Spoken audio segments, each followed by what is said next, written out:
What's up, guys? Welcome back to my YouTube channel. It's your girl Gracie, and today I'm going to be showing you guys how to make dreadlock extensions from human hair bundles. Don't forget to like, share, and subscribe. And if you have any questions, leave them in the comment section below, and I will make sure to answer all your questions. That being said, let's get right into the video. Okay, so the bundle I'm going to be using today is from Locks Hair Closet here in Cyprus. So I'm going to link her Instagram in the description box down below. So if you want to DM her, you can DM her. She installs wigs, she revamps wigs, whatever you want to do with your wigs, basically she does. And she also sells these human hair products. So if you want them, you can get them from her. So I got this extension in 30 grams and I got 2 packs, and this is what it looks like inside. So soft, like basically it's the perfect hair to make dreads with. So yeah, I'm going to show you guys how to make the dread extension now. Okay, so the things you're going to need to be able to make this dreadlock extension is first your extension itself that I have here. I have my crochet pins in 0.5 mm. So I have the single hook and the double hook. You can use any of them, just that the double hook is faster, obviously, and the single hook is a little bit slower but more controlled. Okay, so this is the lock I was able to make from this extension, and that's what I'm going to show you how to make now. So first things first, you're going to separate your extension.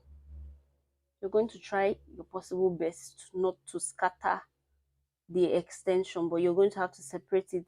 Also, you separate it according to how your customer wants how thick or how long your customer wants their dreads to be. So my customer wants it to be a little bit thin and 6 inches just below his nose, and so I'm just using it in the length it came, and I'm going to make it a little bit. I'm just going to use like 3 or 4 coils basically.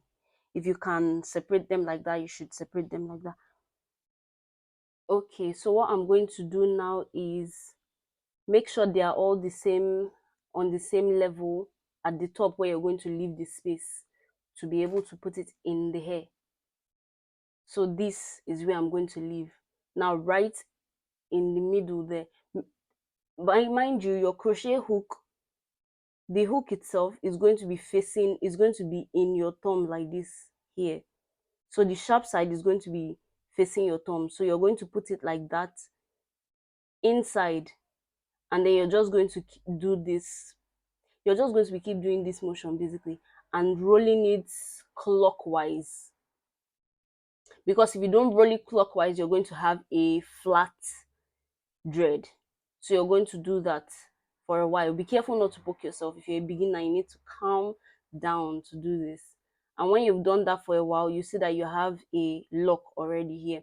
So you're just going to do a skeleton throughout, basically. You're just going to do that throughout the whole length of the dread. I'm going to use my double hook. I'm going to use my double hook to continue the lock now. So that I'm just going to keep doing that and keep rolling until I have a whole skeleton basically. I'm going to show you guys what I mean by a skeleton. So this is what I mean by a skeleton. Means like it's not necessarily neat yet, you just know what you're going to do, you have the structure of what you want to do. So now when you've done the skeleton like this, you're now going to take your 0.5 mm pin. You can use the single mounted pin or the double mounted pin or the triple mounted pin.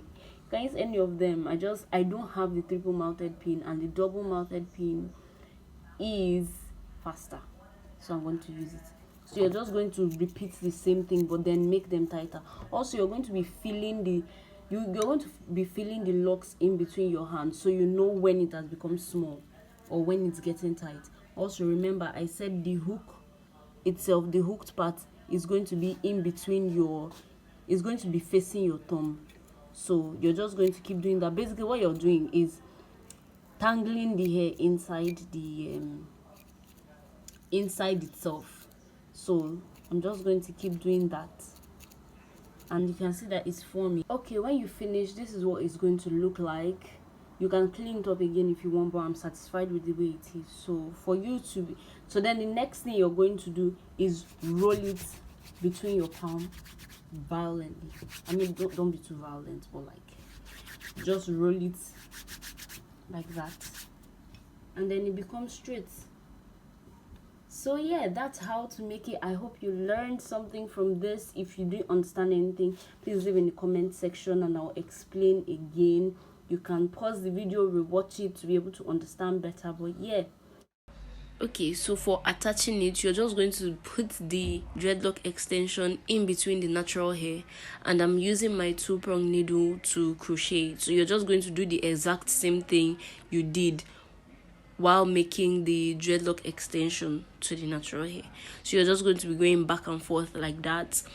Basically, you're going to be forming the structure first before you go back and make it neat. So yeah, make sure you're rolling it back and forth. Make sure you're careful so you don't stab your fingers. You need to be very, very careful. So yeah, you're just going to keep doing that until it's formed. So now the structure is formed, so I'm just going back to make it neat, and that would be the end of the first process. I forgot to film the interlocking process, that's to make it look like dreads, but I'm going to film that another time and I'll post it, so you guys should stay tuned for that video. Okay guys, that'll be the end of this video. I hope you enjoyed. I hope you learned something from this video. If you have any questions, don't forget to leave them in the comment section and I'll make sure to reply all your questions. Don't forget to like, share and subscribe. See you guys in my next video. Bye.